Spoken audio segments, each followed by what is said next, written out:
Hello everyone and welcome. My name is Roberto Corona. I'm an Italian anthroposopher and astrologer. And in this video, we're going to talk about the upcoming new moon in Gemini on June 15, a moon that carries on this series of mutual receptions, that is, those positive configurations we've been talking about, and that are making several attempts to improve the overall situation.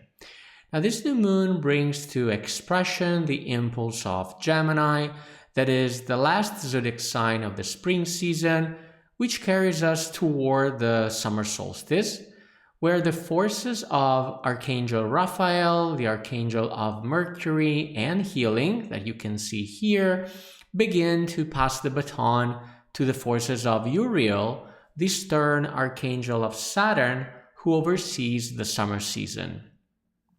Now, before moving on to the chart, let's first take a look at the astrological calendar, with the events starting from the last full moon in Sagittarius on May 31. On June 1st, Mercury entered Cancer, the zodiac sign in which Mercury will make its second stationing of the year, turning retrograde, as we're going to talk about in a dedicated video.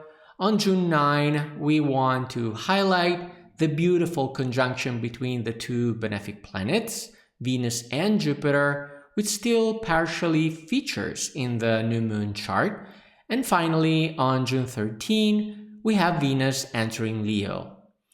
Now, on the festival front, this new moon gradually increases its light, just like the sun, accompanying us toward June 21, the day of the summer solstice, and June 24 as well, the festival of Saint John the Baptist. So here's the chart of the new moon in Gemini, which, being a new moon, represents, as always, the beginning of the process of manifestation of the etheric forces. Now, in this case, we're talking about the light ether, which gradually increased together with the sun until the next full moon in Capricorn that is going to take place on June the 30th, which represents the culmination of the whole process. Now, moving on to the chart, the sun and moon are here at 24 degrees and 3 minutes Gemini in the starry image of the bull, and specifically on the fixed star Alheka, which in Arabic means the horn. And as you can see, it represents the southern horn of the animal, to which Ptolemy attributed specifically the nature of Mars, all the stars sitting on the horns of the bull. According to Ptolemy, they feature this planetary quality, this martial quality. Now, the luminaries are rather isolated in the chart. As you can see, they're not form aspects whatsoever. So Mercury, the lord of Gemini and the ruler of the new moon, becomes particularly important. And as we mentioned at the beginning of the video, Mercury is in mutual reception with the moon, since Mercury is in Cancer and Cancer is the zodiac sign of the moon. So basically they are exchanging their domicile. They are hosting one another. And this is very, very good, and it is called a mutual reception. And on top of that, Mercury in Cancer makes a couple of very interesting aspects. It is making a separating square to Saturn in Aries, this red line that you can see here, as well as a applying sextile to Mars in Taurus. Now, it is also very, very interesting that, as you can see, Mercury is in conjunction with Jupiter in Cancer. However, Mercury is not actually going to perfect this conjunction because it is going to turn retrograde, retracing its steps backwards during the month. And we're going to talk about it in the dedicated video. However, this is important. Yes, it is a conjunction, but it is not going to happen. So this, of course, comes with specific meanings. Finally, the chart not only features a cradle configuration. As you can see, it is very harmonious. We have a bunch of sextiles and trines. But on top of that, it also features the conjunction between the two benefic planets, because Jupiter and Venus are in conjunction. It is a out of sign conjunction because Venus has already entered Leo. However, this is definitely a very good omen in the chart.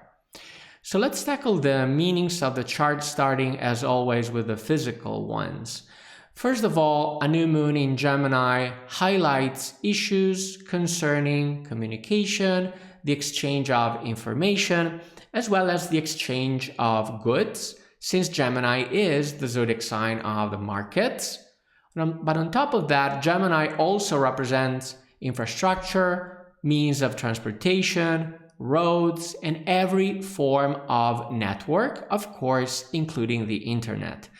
Now, the mutual reception of Mercury in Cancer with the Moon develops all these meanings in favor of Cancer significations such as home, family, real estate, and the homeland, creating favorable impulses for real estate sales, for the creation of infrastructure that benefits families and social services, as well as the protection and preservation of the homeland. Again, definitely a Cancer signification.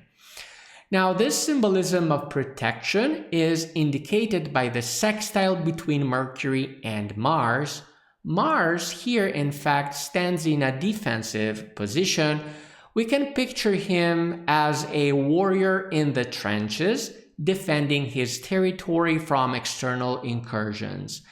In fact, such invasions of threats are represented by, first of all, the martial star Alheka, the horn of Taurus, which suggests the image of the breakthrough of the bull charge, but also by Mercury making a square to Saturn in Aries here. Now, Saturn in Aries represents an authority figure such as the state or some other normative regulatory institution that seeks to impose harsh, severe, or even unjust sometimes rules. These rules are putting in a very stressful position Mercury that here represents people trying to protect and safeguard themselves. So how is it going to end? The fact that Mercury is in conjunction with Jupiter but cannot actually reach it. Remember, Mercury is going to turn retrograde, right? So it is not going to make it. It is not going to perfect this conjunction. All this entails a long and convoluted process that will eventually find a solution, yes, but not without going through bureaucratic red tape and returning to the issue again and again. That is a typical effect of Mercury retrograde. Now, from a soul perspective, from a more psychological perspective, Gemini represent lightheartedness, good humor, fun and entertainment, all impulses that foster and refresh our friendships and our social networks. Since Mercury is in Cancer, family reunions are also favored, as well as feelings of affection, feelings of sense of belonging, especially due to the contribution of Jupiter in conjunction with Venus.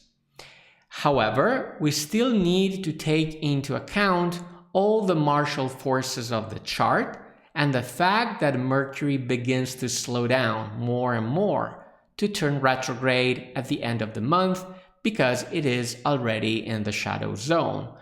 All this could lead to issues or arguments, especially within the family context, that could also concern, for example, real estate disputes, as suggested before. But in general, the theme here is that someone wants things to be done their way, imposing their will, and this is, of course, represented by Saturn. On a final note, we also want to point out the beautiful trine between Venus in Leo and Neptune in Aries, right? It is a very favorable aspect for creativity and artistic production in general that doesn't stand out in the chart, but I find it to be a very nice touch. Now, from a spiritual perspective, the new moon is found in the starry image of the bull here. Now, we have already explored the impulse of the spiritual current of Hermeticism, streaming from the alignment between the zodiac sign of Gemini and this constellation. I'll leave the video of the last new moon in Taurus in the description if you want to learn more. But in this case, however, I'd say that the martial theme highlighted by the star Alheka and the sextile between Mars and Mercury draws our attention towards the spiritual hierarchy of the virtues, the so-called spirits of movement. In fact, they are involved from two different levels here. From a stellar perspective, Taurus is the constellation of the virtues themselves, number one. Point number two, from a planetary perspective, the virtues extend their dominion up to the sphere of Mars. So they are the spiritual hierarchies of the sphere of Mars. Now, the star Alheka, the horn of Taurus, emphasizes the image of the breakthrough of the bull. And being a martial star, it embodies both the stellar and planetary qualities of the virtues, also called spirits of movement or dunamis, according to the Greek terminology. Now, the effect of these spiritual entities can be very severe, as they tend to break out and dissolve everything that opposes the spirit with a form of inertia of some kind, such as materialistic stubbornness or true forms of pure selfishness. Therefore, everything that opposes the spirit, and in particular the Holy Spirit here, is essentially destroyed. And to use a Kabbalistic expression, it is destroyed by the forces of the pillar of severity of the tree of life. As always, thanks for watching. If you want to support my work, please like this video, subscribe to the channel, turn on the notification bell, not to miss out on future astrological insights. I am Roberto Corona. See you in the next video.